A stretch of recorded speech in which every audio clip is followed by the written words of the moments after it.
The Raptors' 2-game win streak comes to an end as they fall to the Los Angeles Clippers, 124-113. Welcome to Raptors Tonight. I'm Randy Urban, joined by Sherman Hamilton, Alvin Williams, and Paul Jones. Guys, tough one tonight. Kawhi in town, Norman Powell in town, but Jonesy, for me, again, it was a 3-point shot disparity. Raptors only make 6, Clippers make 15. What did you see in the Raptors defending the 3? There were times when the Raptors went at them with double teams on the catch, and a guy like Kawhi or a Paul George, he's seen that many times. Just make the next pass. Can't catch up to the ball, and you got guys waiting to shoot. Surprisingly, Luke Kennard was not a guy that hurt them tonight, but some of the other guys did. Reggie Jackson, I looked at the score sheet at one point. He had 16 or 18 of the quietest points I've ever seen. Made some threes, took the ball to the goal, but I just thought the Raptors didn't get the turnovers that they normally get. Like, one of the things is Toronto gets more shots at the hoop. Something as simple as that. Clippers had 93 field goal attempts tonight. The Raptors only had 84. Clippers had 2 turnovers from the middle of the second quarter to the middle of the fourth quarter. They did a great job of looking after the ball. Kind of slipped away, Alvin, in that third quarter. What did you see that allowed the Clippers to separate themselves from the Raptors? To Jonesy's point, they didn't turn the ball over. Yeah. And that's the Raptors, that's their strength, that's right? What they want, and you look at the coach, who's an underrated coach, man. And I say it all the time, Tyronn Lue. Yeah. He's a point guard. You think he didn't say in the locker room, we can't turn this ball over? Like, that's one of those things where, so they got the possessions. They were good from the 3-point line, but they did not turn the ball over. So they didn't help the Raptors get to their strength. Yeah. Right? So I think that was a big part, along with the obvious, the 3-point shooting, the breakdown off the dribble, and all of those things as well. When you look at this Clippers team, Sherm, it's potent, right? Not only do they have, 2 guys that can create in Kawhi and Paul George, but you guys mentioned Reggie Jackson. He can do that as well. So you kind of have 3 guys that you really have to pay attention to, and that makes them tough. Yeah, and throw Norm Powell. And they didn't have John Wall tonight. And then throw Norm Powell off the bench who can come in and get it going. I mean, this Clippers team in the Western Conference, when you look at the top of the Western Conference, the Nuggets, teams like the Suns, I look at the Clippers and I'm like, they could be there. What I just say, ask Alvin just before we came on. The Clippers could be there. If they're healthy and they have Kawhi playing at a high level with what they have, why can't the Clippers come out of the West, right? But I noticed this team is deeper than I thought they were. You know what I mean? Like, they have some guys. Nicholas Batum is a steady, solid guy coming off the bench. Yeah. Norm Powell, obviously. John Wall, if he continues to progress. It's a good team. But Marcus Morris, another good player. But when you look at this game tonight, the 3-point shots, obviously the disparity there was significant. But the offensive rebounding was a problem. And that's off of the dribble penetration, which forces your back line to have to rotate out the 3-point shots, which leaves Zubac to roam on the glass. And he had 10 offensive rebounds. It's a load tonight, man. That's 20 second chance opportunities. So to your point, 15 at one point. To your point, the Raptors couldn't get their field goal attempts up because they didn't turn them over, and they were giving up second chance opportunities to the Clippers. To Sherm's point about Zubac, in this day and age of the NBA, some of the old school values that we cherish and we were taught the game still apply. Yeah. Like, you got a guy like Zubac, he's just a big old horse down there. Can score on the inside, catch and finish, offensive rebounds. I mean, you think about it. Sherm just named some of the teams in the West. The Pelicans, they got Valanciunas. Denver, they got Jokic. Phoenix, they got Ayton. There's still a place for the traditional big in this game, even the way it's evolving with 3-point shooting and pace and space.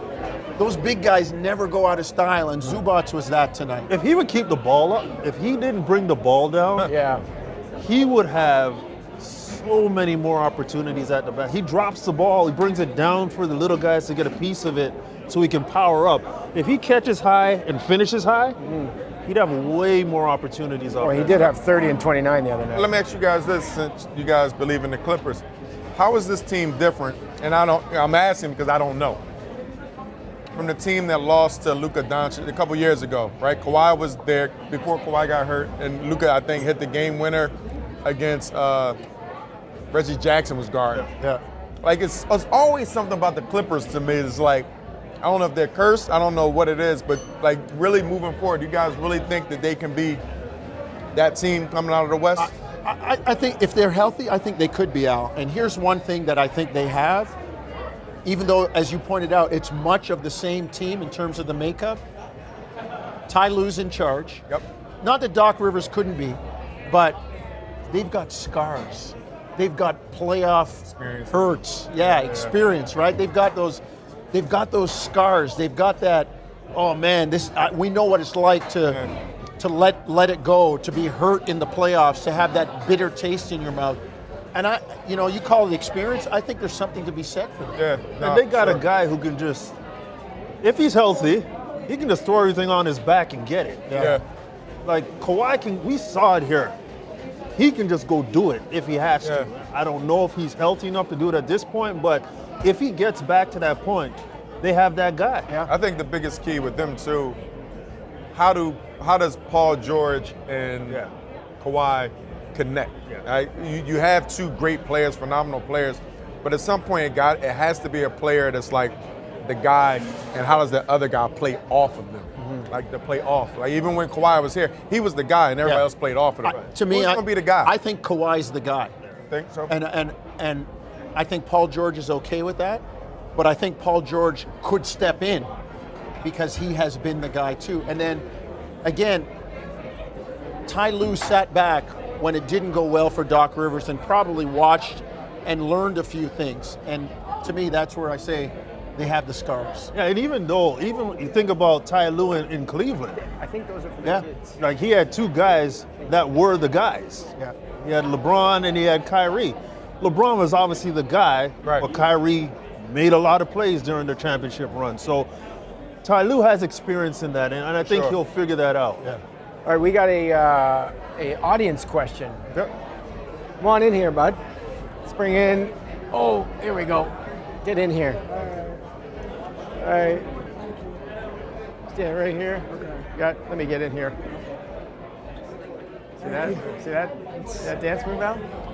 Michael Jackson. I don't know about that.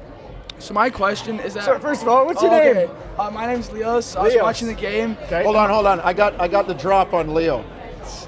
I got the drop on Leo. What is it?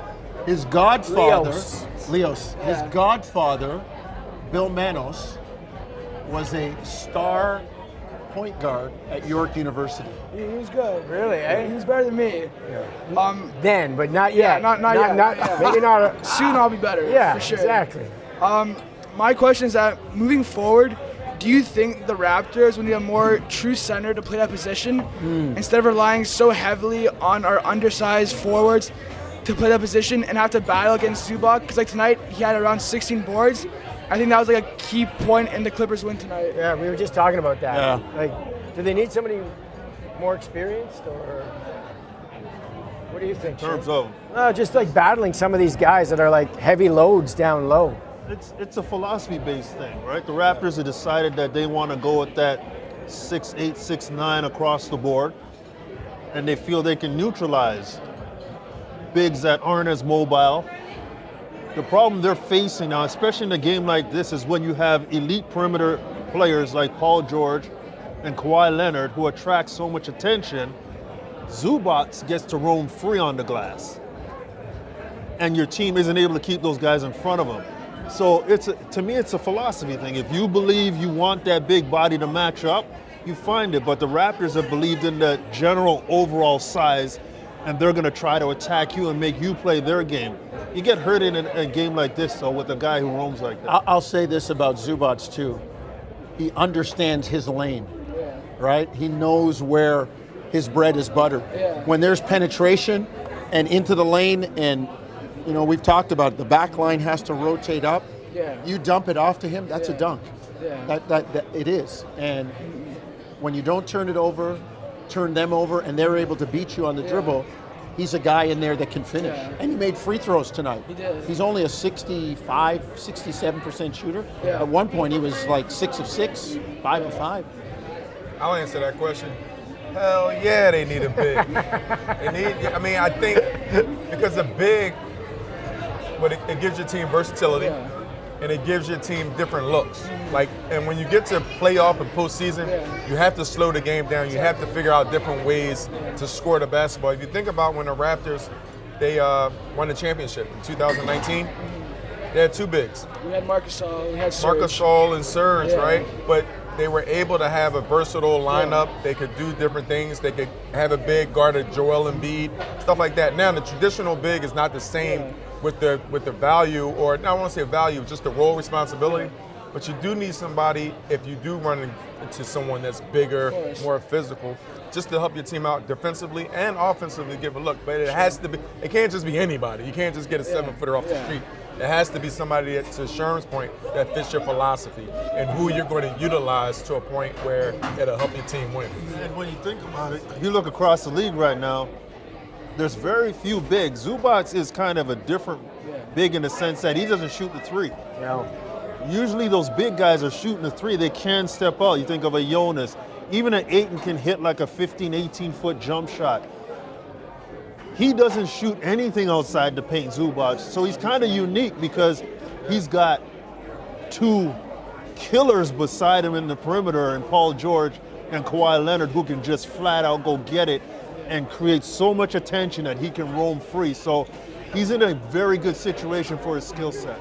And those pieces, they have to come together. Because if you don't have George and Kawhi, Zubac doesn't fit. It just doesn't work, right? So it goes into the philosophy and knowing your value, knowing all of those things go into place. But if you're asking me, you need a big man in there at some point, somehow, throughout the course of a game. Thanks, bud. I appreciate That's a good question, man. Question. You're a point guard, huh? Yeah, I can tell. I can tell. Thanks, man. Appreciate it. Yeah, it's jump under there. You don't need to. Jump under there, huh? Agility. Jump under, Okay. You know what I mean? Yeah, I know. Jump under. Jump under. Crawl over. Whatever, I mean. Do whatever you got to do. Just get out, right? Just get out. That's what you're trying to say. So the kid, you didn't tell the kid to get out. No, I did not. He was trying to in a different way. Come on, man. Jonesy. Yeah. What positives did you take from this game from a Raptor perspective? There were some pretty good numbers put up. I thought, for the most part, Scotty has kind of come out of his funk. He was back to walking guys down tonight, scoring on them in the post. He was, a couple of assists away from a triple-double. I thought he was good tonight. I really did. Ty Lue, he really made me think when before the game he said Pascal compares to Giannis. Right? He said that in the pregame.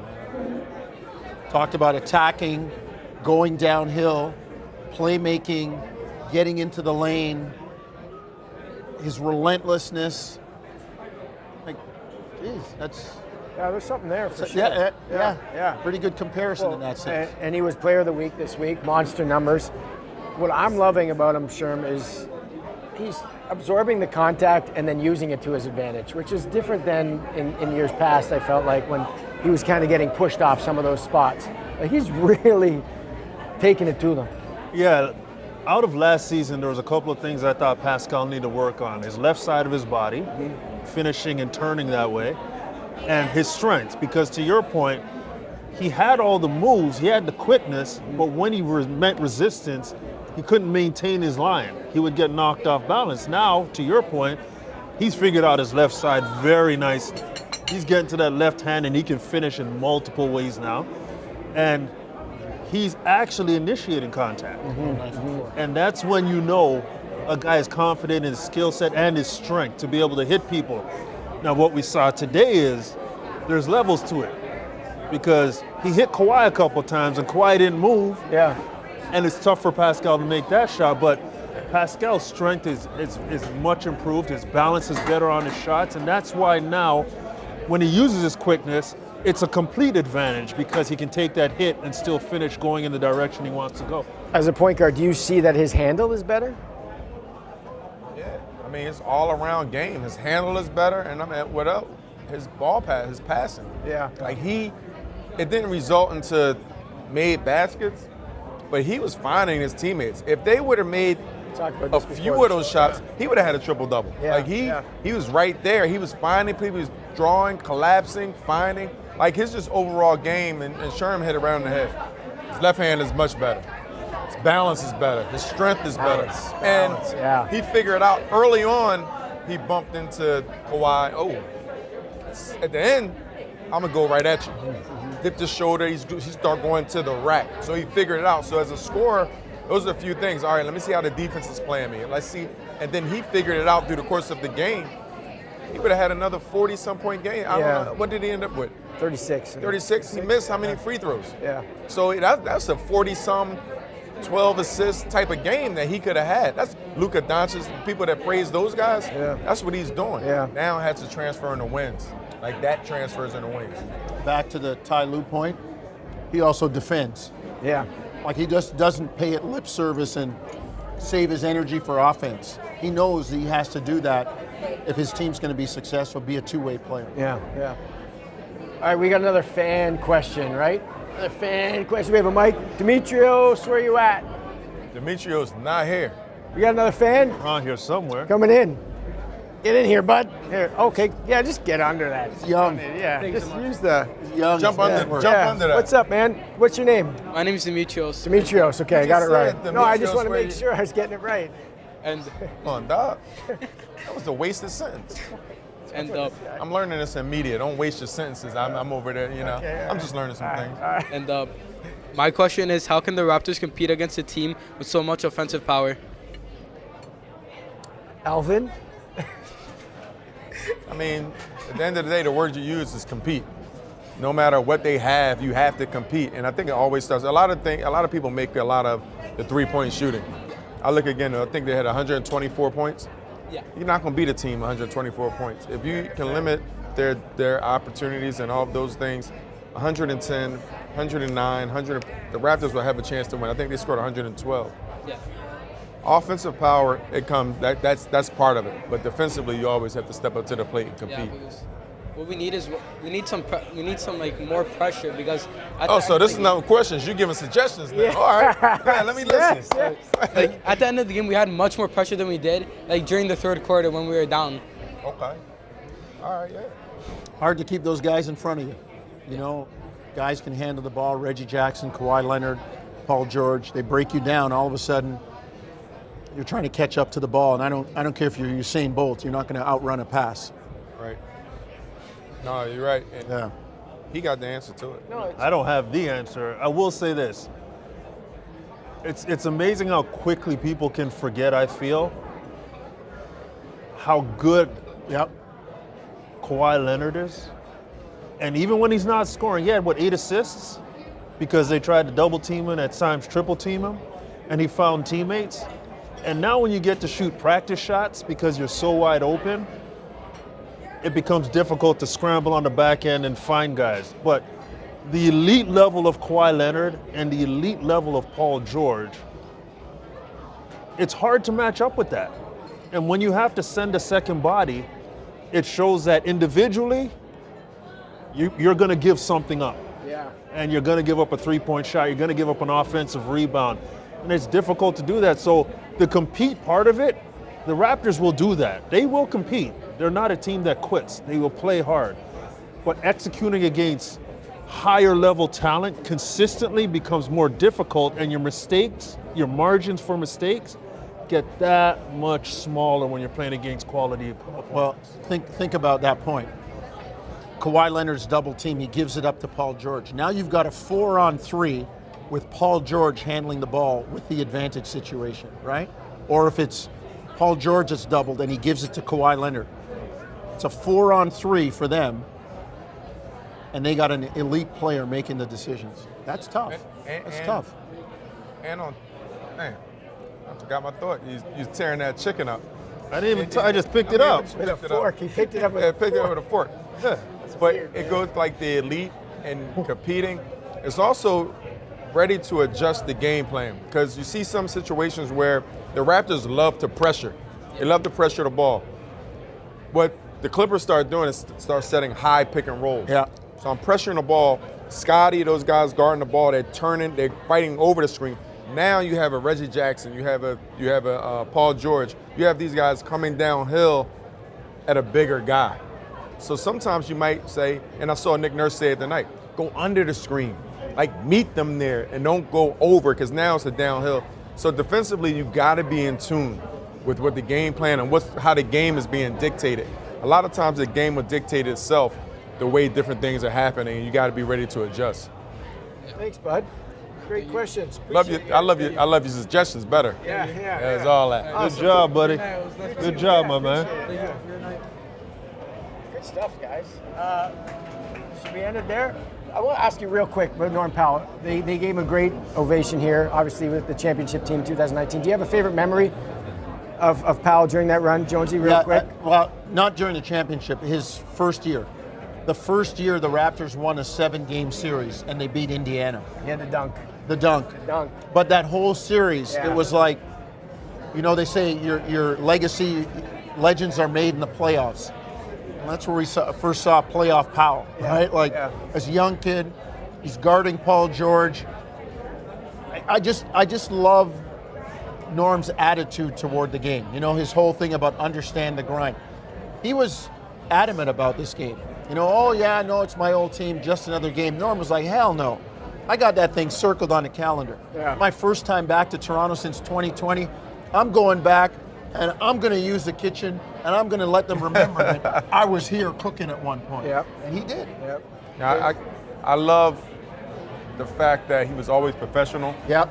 And it's guys like Norm, you're happy to see their success and they can move forward because I used to do a lot of the radio interviews and they were asked about him. He signed a contract and he wasn't living up to whatever people thought he was supposed to live up to. But I'm like, Norm is the guy that coaches, not saying it would happen, but coaches take advantage of that guy because guess what? I could put him on a bench and I'm not going to get any flack. Interesting. But he's still going to be the same person I need him to be whenever I put him in. There's some guys out there, you put them on the bench, you lose them. Right. Or they cause disruption in the locker room. He was the guy that put his head down and said, no matter when you need me, no matter what's going on, I'm going to play. And I'm going to bring something to the table. And I think when you look at a young man at that stage and a professional, now you start seeing all of these things come to light. So, and the other thing I'll say, the rap too classy. Yeah. That was 3 years ago, man. I don't need no more tribute videos. Get them out of here, man. Like, they Why you paid so for Hey, it. that was the greatest compliment That was bad. you can give a basketball Have player. another That was bad. thing or something, man. Yeah. That was bad. My bad. Yeah, but but it's look no a little such hangry. It's no such a thing as too classy. My bad. A little bit angry. Do you have over a it. memory? Just look at Norm Powell's jump shot when he got to the NBA, and look at it now. Yeah. The amount of work he's put into that jump shot. And to everybody's point, he was a grinder. Norm Powell came in as a guy who defensively and athletically was supposed to impact the game, and he's built his game into a rounded offensive player who can help a winning team. And credit him and credit this organization. He was in the difficult situation and the organization was of developing and winning at the same time. And Norm was a massive part of that movement and really helped lead that group that won the championship. So got the utmost respect from him. I don't necessarily beyond that dunk remember or have a specific moment. I just look at his body of work and you see it on display on a night like this and you know that he put the work You in. you could say that he understood the grind. Real quick though. That was bad. That's pretty good. That was bad. That's pretty good. Yeah, but He tried real quick, to when you have have somebody 4 years of college, Yeah. right? There you go. When you come into the NBA, like you learn, because everything that he went through here at the Raptors, I promise you he probably went through in college. Not playing, recruitment, all of these things, right? Like you learn a lot. I learned a lot, right? But the 4 years in college teaches these young players something about the business of what's going on in basketball, right? So I think him being a recipient of those years I think ultimately, like, that helped them as well. Yeah, I always said that. 4-year player, man. Like, and people look at it as a negative. Well, why isn't he already out as a freshman or whatever? Like, why does he have to stay? No, there's some maturity there too. That's a good thing. All right, going to stop it there. Next game for the Raptors goes Stop Thursday. us? Yeah, it's too much now. Too long? Thursday night against the Memphis Grizzlies. Tip-off goes at 7:30 p.m. Eastern. Come by Real Sports. Watch the show with us. Eat with us. Get to meet Sherm, Alvin, Jonesy. Do all those things. This Uncomfortable? Are feels you real. uncomfortable This feels real good. Thanks for watching. See you next time. What's wrong with you?